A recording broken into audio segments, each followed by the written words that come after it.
hilarious, sometimes harrowing, sometimes inappropriate, sometimes deeply inappropriate or inappropriate.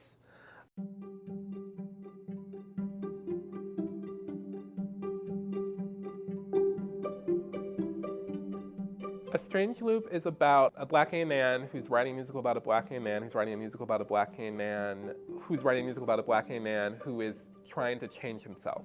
And I sometimes call it a portrait of the portrait of the portrait of the portrait of the black gay artist as a young man. More than 15 years ago, I was just down the street at the New Amsterdam Theater ushering for 5 years at the Lion King and at Mary Poppins, ringing chimes at intermission. And so it's so cool that I was able to take sort of the skeleton of that experience and bring it to Playwrights Horizons, which is a theater, one of the first theaters that I came to when I moved to New York as an undergrad. Not only am I a writer of theater, I'm also a consumer of it.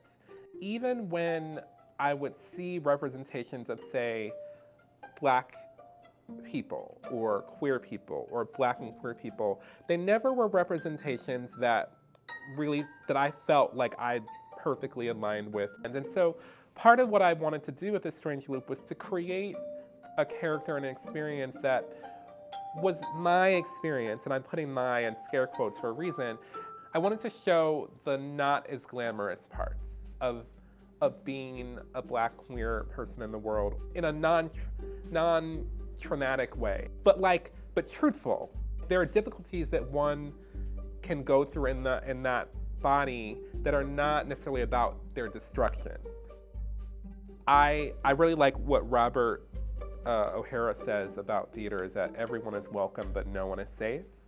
And I'm interested in sort of, like, you may not be this, but there are things that you can relate to.